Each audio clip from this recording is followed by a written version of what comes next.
12వ అధ్యాయం 5, 6 వచనాలు 750 పేజీ. యెహోవా అని సైన్యములకు అధిపతి యెహోవా అని ఆయనకు జ్ఞాపకార్థ నామము. కాబట్టి నీవు దేవుని తట్టు తిరగవలను, కనికరమును న్యాయమును అనుసరించుచు ఎడతెగక దేవుని యందు నమ్మిక ఉంచుము. చాలండి. ఇక్కడ వాక్యభాగము రాయబడుచుంది, యెహోవా అని సైన్యములకు అధిపతి అగు యెహోవా అని ఆయనకు జ్ఞాపకార్థ నామం అనేది ఇవ్వబడింది. మనం నేర్చుకుంటున్నాము యేసు ప్రభు యొక్క నామము జ్ఞాపకార్థ నామముగా ఉంది. 135 కీర్తన రాయబడుచుంది, నీ నామము నిత్యము నిలుచును. నీ నామము జ్ఞాపకార్థ నామముగా ఉంది కనుక తరతరములు ఉండును అని నేర్చుకున్నాం. ఇక్కడ రాయబడుచున్న ఆయన నామము నిత్యము నిలిచేది, మహోన్నతమైనది దేవుని యొక్క నామం. ఆయన నామము నిన్న నేడు నిరంతరము ఏకరీతిగా ఉంటుంది దేవుని యొక్క నామం. కానీ ఇక్కడ రాయబడుచున్న ఆయన నామం యొక్క ప్రాముఖ్యత, ఎందుకు ఆయన యొక్క నామాన్ని మనం జ్ఞాపకార్థముగా అనుక్షణము మనము జ్ఞాపకం చేసుకునేందుగా ఉండాలి అంటే మనం నేర్చుకున్నాం. కీర్తన భాగము 51వ కీర్తన 1వ వచనంలో రాయబడుచుంది, ఆయన నామము కనికరిస్తుంది అని. ఆయన నామము మనల్ని కనికరిస్తుంది. ఎందుకంటే మనం పాపములోనే ఉన్నవారము కనుక ఆ పాపము యొక్క జీవితములో నుంచి మనం బయటికి రావాలి అంటే ఆయన నామం అనేది అవసరం. అపొస్తలుల కార్యాలు 4 నజరేయుడైన యేసు నామములోనే రక్షణ. మానవునికి ఇవ్వబడిన ఏ నామమును కూడా రక్షణ అనేది లేదు.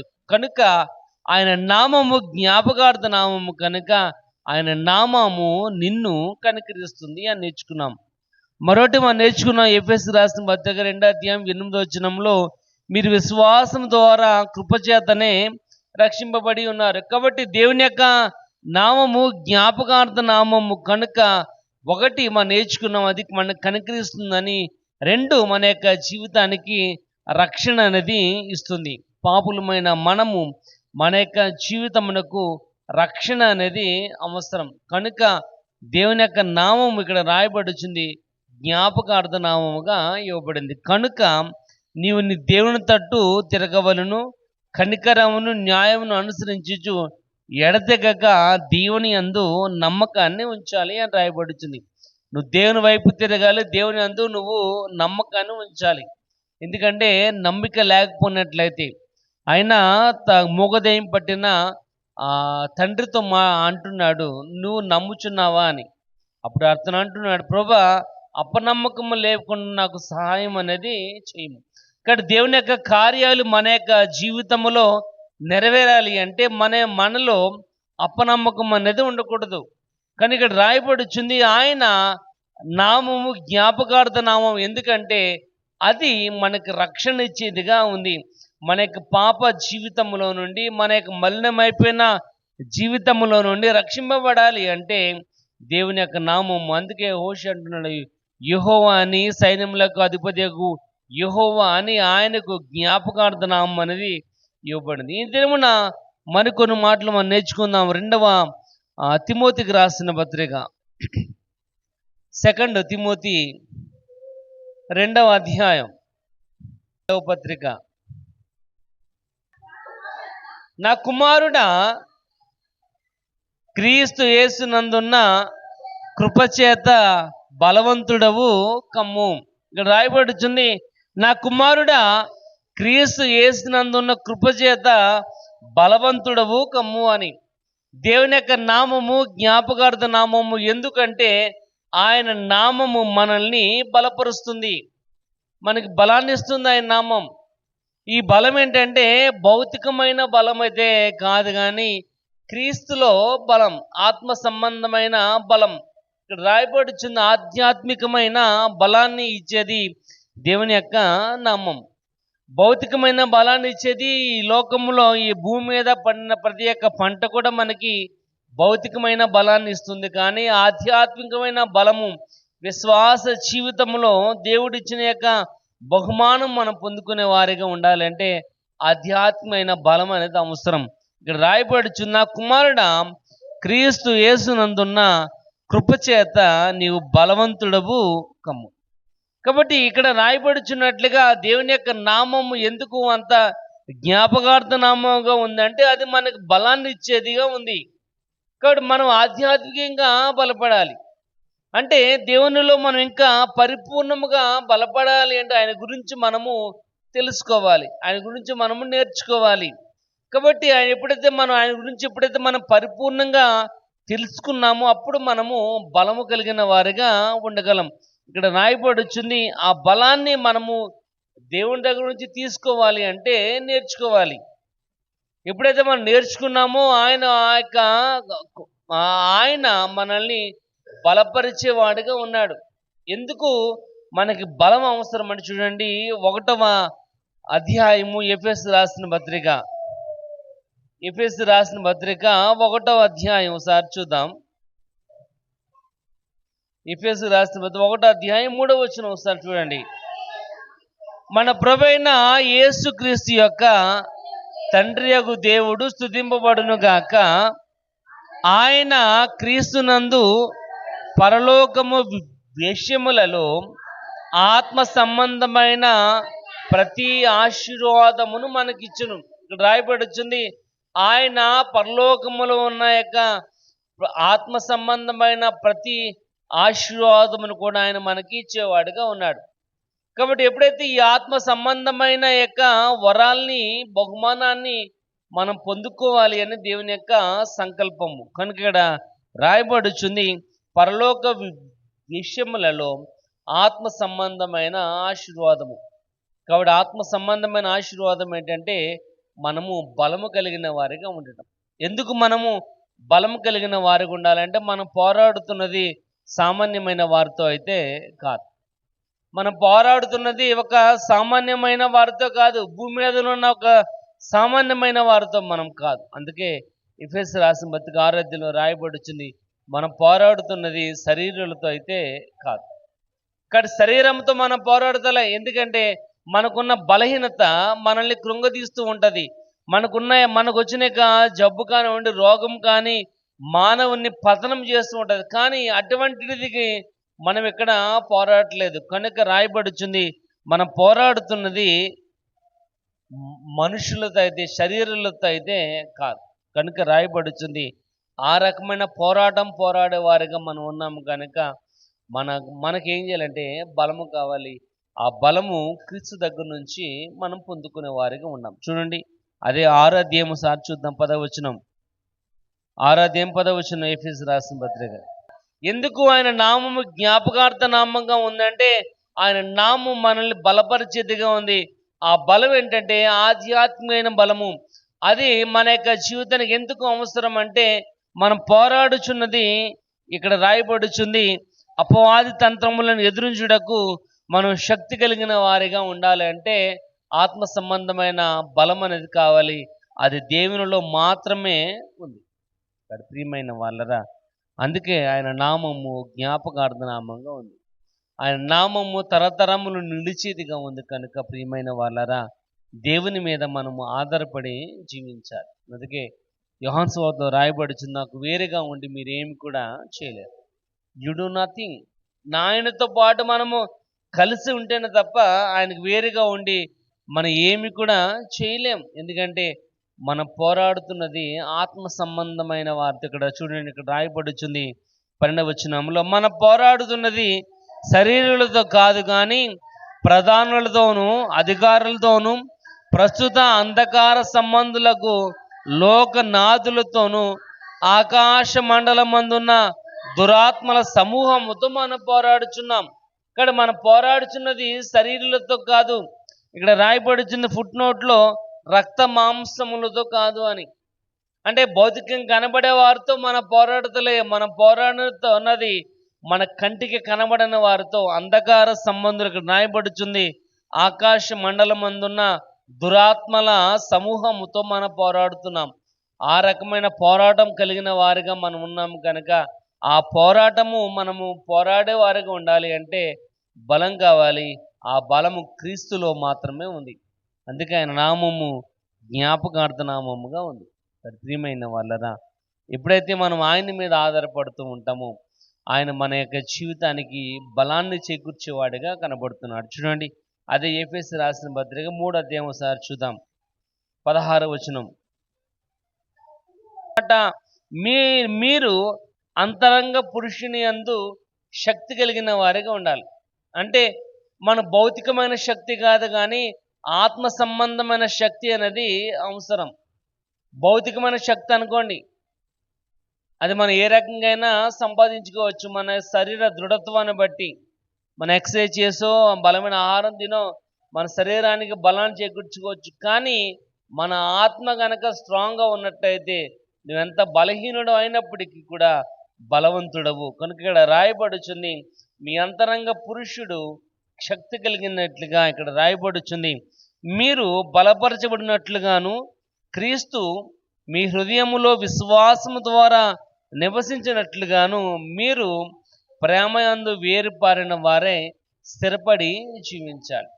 ఆయనలో వేరుపారిన వారిగా, ఆయనతో అంకురం ఏర్పరచబడిన వారిగా మనం ఉండాలి. ఎందుకంటే ఆయన నామము మనల్ని బలపరుస్తుంది. ప్రియమైన వాళ్ళరా, దేవుని యొక్క వాక్యభాగము సెలవిస్తుంది, ఆయన నామము మనకి బలాన్ని ఇస్తుంది. ఆ బలము ఆధ్యాత్మికమైన బలము తప్ప మన భౌతికంగా కనబడే బలం అయితే కాదు. చూడండి, పౌలు అంటున్నాడు 2 కొరింథీయులకు రాసిన పత్రిక 2వ కొరింథీయులకు రాసిన పత్రిక 12వ అధ్యాయం 9వ వచనం చదవండి. ఏమని?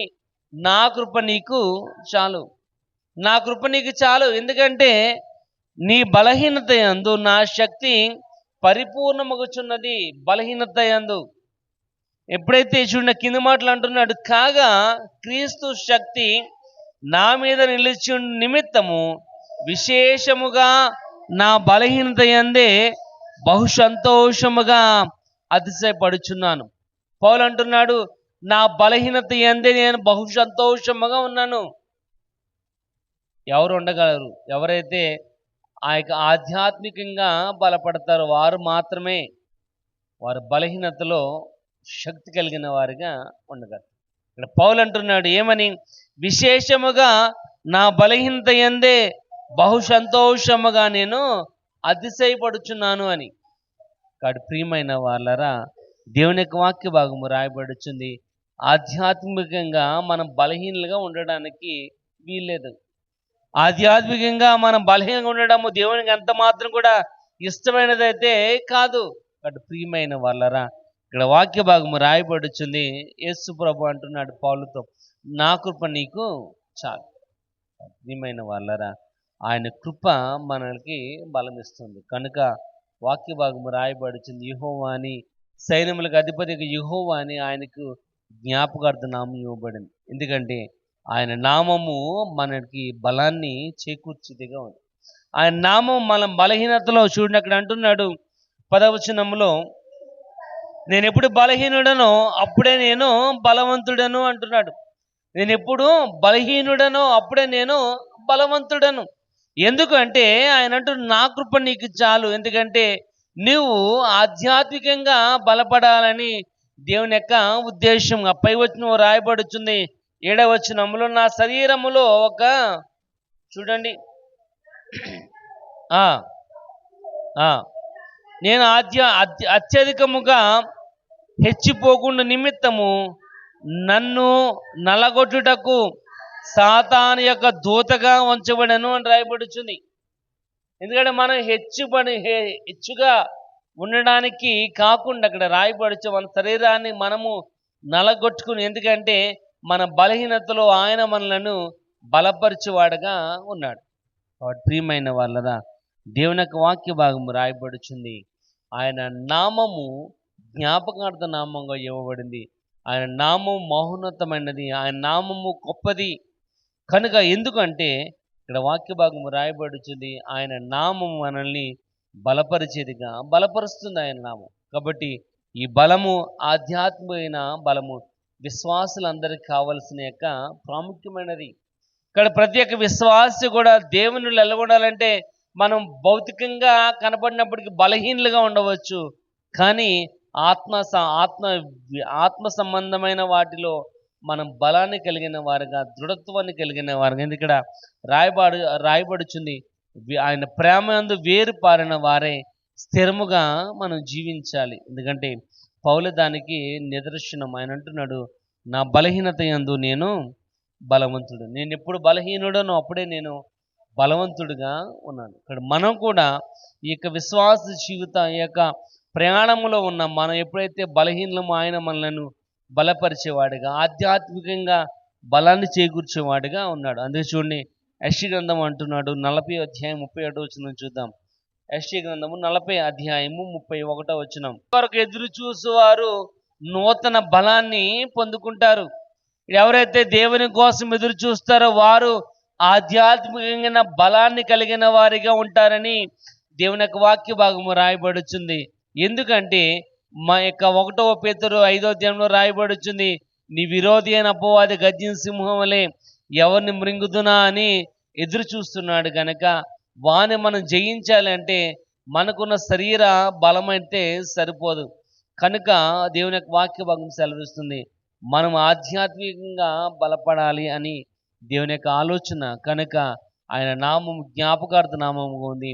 ఆయన నామాన్ని బట్టి మనము దేవుని ఎడల నమ్మకం కలిగిన వారిగా జీవించాలని దేవుని యొక్క వాక్య భాగము రాయబడుచుంది. కాబట్టి ఒకటి కనికరిస్తుంది, రెండోది రక్షణ ఇస్తుంది, మూడోదిగా రాయబడుచుంది ఆయన నామం మనల్ని బలపరుస్తుంది అని. నాలుగవది చూద్దాం, తీతుకు రాసిన పత్రిక 2వ అధ్యాయం. తీతుకు రాసిన పత్రిక 2వ అధ్యాయం 13వ వచనం చదువుకుందాం. రాయబడుచుంది ఇక్కడ దేవుని యొక్క వాక్య భాగము రాయబడుచుంది, ఎందుకు ఆయన నామము జ్ఞాపకార్థ నామముగా ఉంది. ఎందుకు మనం దేవుని తట్టు తిరగాలి, దేవుని ఎడల ఎడతెక్కక నమ్మకాన్ని ఉంచాలి అంటే ఆయన యొక్క నామం మనకి బోధిస్తుంది. ఆయన నామం మనకి బోధిస్తుంది. ఎందుకు మనకి బోధన అనేది అవసరం అంటే, ఏది మంచో ఏది చెడో తెలుసుకోవాలి అంటే బోధించేవాడు అనేవాడు ఉండాలి. ఏది మంచో ఏదో తెలియాలంటే దాన్ని తెలియజెప్పేవాడు మనకు అవసరము.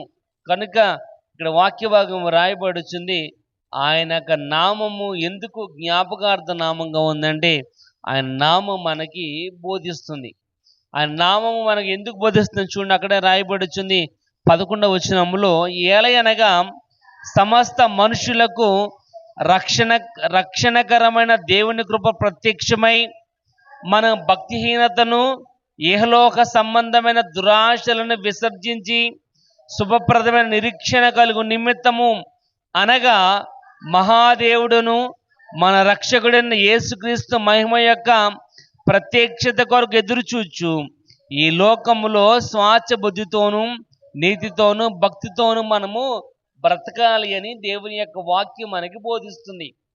ఎందుకు ఆయన నామం జ్ఞాపకార్థ నామముగా ఉంది? ఎందుకంటే ఇక్కడ రాయబడుచుంది, మనము భక్తిహీనతను ఇహలోక సంబంధమైన దురాశలను విడిచిపెట్టాలి అని రాయబడుచుంది.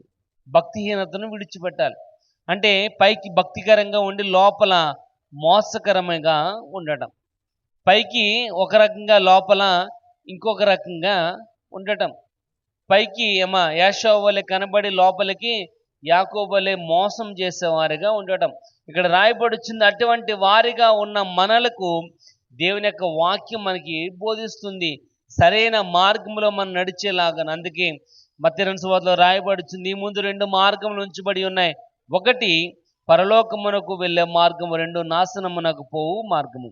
ఏ మార్గము వెళ్ళాలో, దేనిలో నువ్వు వెళ్ళినట్లయితే ఏం సంభవిస్తుందో అక్కడ నీకు క్లియర్గా రాయబడి ఉంది. కనుక అది నేర్చుకునే యొక్క బాధ్యత నీ మీద ఉంది.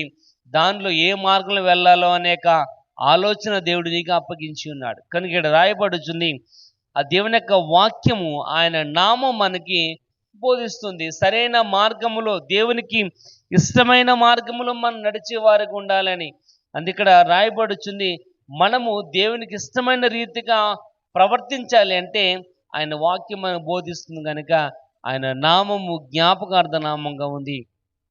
వాడు ప్రియమైన వాళ్ళరా, దేవుని యొక్క వాక్య భాగం సెలవిస్తుంది, ఆయన నామం మనల్ని బలపరచడం కాదు కానీ ఆయన నామం మనకి బోధిస్తుంది. ఎట్టి మార్గములో, ఎట్టి యొక్క జీవ మార్గములో మనము ప్రయాణించాలో దేవుని యొక్క నామం మనకి బోధిస్తుంది. చూడండి, 2 తిమోతి సార్ చూద్దాం. 2 తిమోతి 1వ అధ్యాయం 9వ వచనం, 9-10 వచనాలు. మన క్రియలను బట్టి కాక ఆయన స్వకీయ సంకల్పమును బట్టి అనాది కాలంలోని దేవుడు మనలను పిలిచాడు.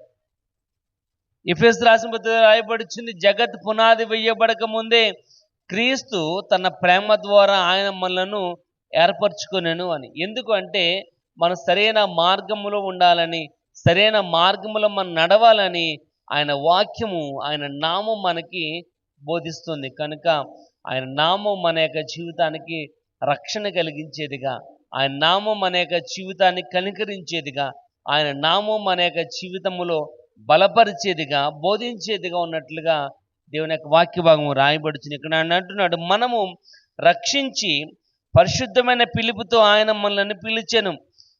ఆ క్రీస్తు యేసు మరణమును నిరర్ధకము చేసి జీవమును అక్షయతను సువార్త వలనే వెలుగులోనికి తెచ్చాను.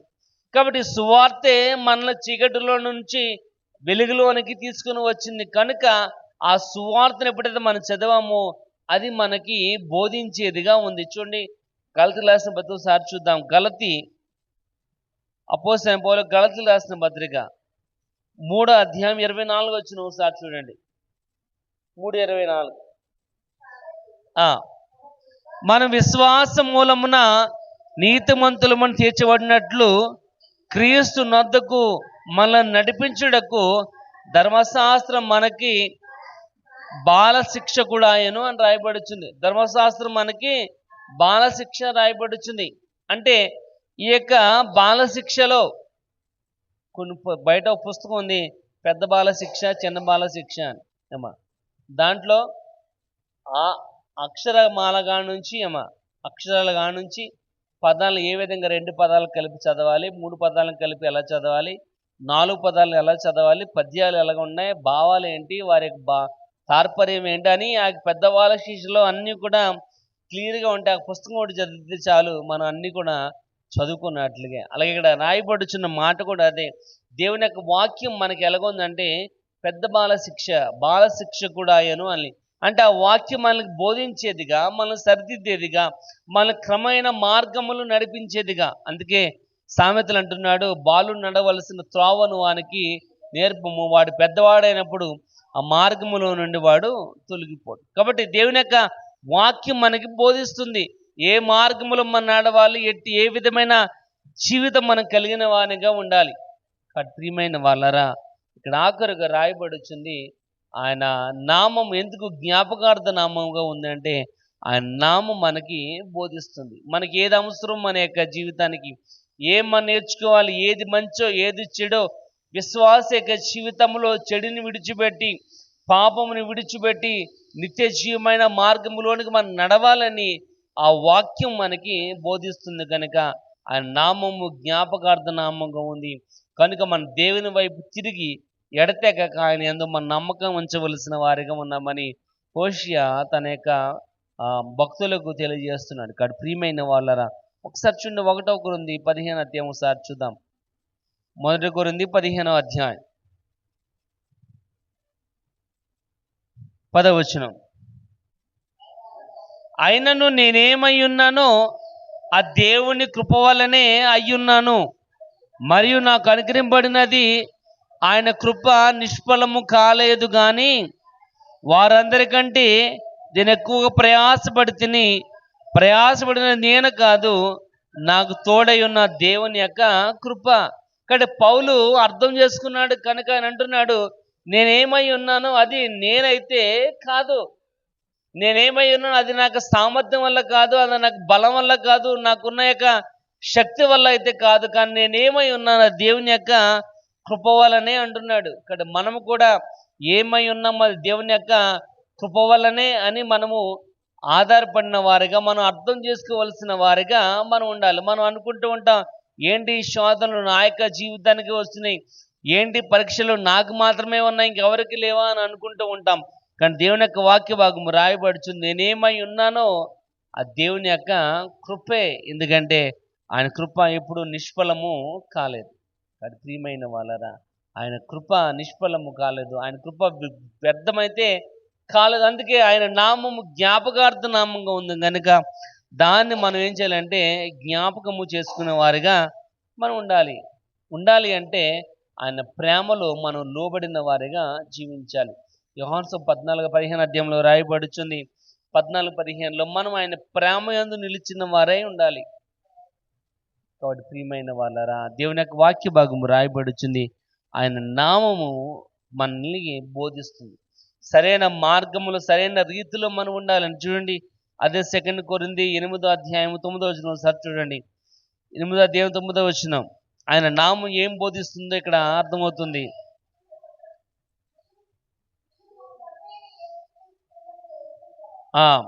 ఆయన ధనవంతుడై ఉండి మీరు తన దారిద్ర్యము వలన ధనవంతులు కావాలని మీ నిమిత్తము దరిద్రుడాయను అని రాయబడుచుంది. ఏంటంటే మీరు ధనవంతులుగా ఉండాలని ఆయన వాక్యం మనకు బోధిస్తుంది. ఆయనకున్న సమస్తమును విడిచిపెట్టాడు. 18వ కీర్తన రాయబడుచుంది.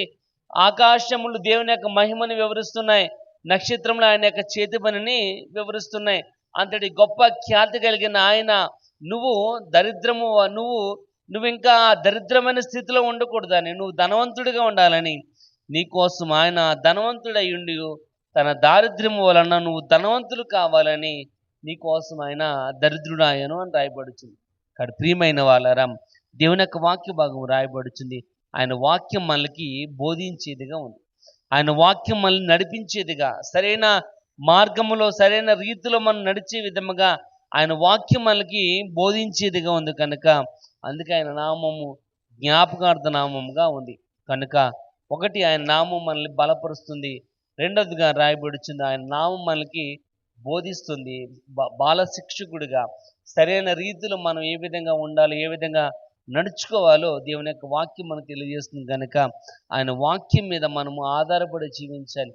ఆయన వాక్యమును దివరాత్రులు దాన్ని ధ్యానించువాడు ధన్యుడు. అతడు నీటి కాలువల వారును నాటబడిన మొక్క వలె ఆకు వాడక తన కాలం మందు ఫలమిచ్చు చెట్టు వలె ఉంటాడు. కనుక మనము ఆ వాక్యమును మన యొక్క జీవితంలో నేర్చుకునేలాగున ఆయన మనకి బోధించాడు. అందుకే బియాటిట్యూడ్స్ అని మత్తయి సువార్త 5వ అధ్యాయంలో 1 నుంచి 12వ వచనం వరకు ఉన్న వాక్య వాళ్ళకు రాయబడుచున్నాయి.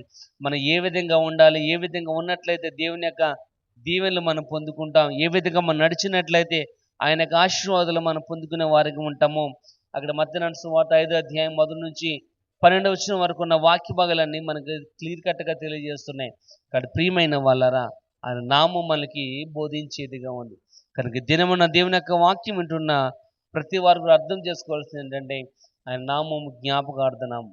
ఆ నామాన్ని మనం ఎన్నడూ కూడా మర్చిపోకూడదు, ఎన్నడూ కూడా తృణీకరించిన వారిగా మనం ఉండాలని దేవుని యొక్క ఉద్దేశం. ఎందుకంటే ఆయన నామం మనల్ని కనికరిస్తుంది, ఆయన నామం మనకు రక్షణ తెస్తుంది, ఆయన నామం మనకి బలాన్ని ఇస్తుంది. ఆఖరుగా ఆయన నామం మనకి బోధించేదిగా, సరైన రీతిలో మనం నడిచేవారిగా ఆయన నామం మనకు బోధిస్తుంది కనుక ఆయన నామాన్ని విడిచిపెట్టకుండా ఆయన మార్గంలో మనం ప్రవేశిస్తూ గురి వద్దకు పరిగెట్టుకున్న వారుగా లేదు, గురి వైపు చూస్తూ మనం దేవుని వైపు కొనసాగే వారికి ఉండాలని దేవుని యొక్క వాక్య భాగము రాయబడుచుంది. దేవుడు కొద్ది మాటలు మన వెనుకలో దీవించి ఆశీర్వదించును గాక.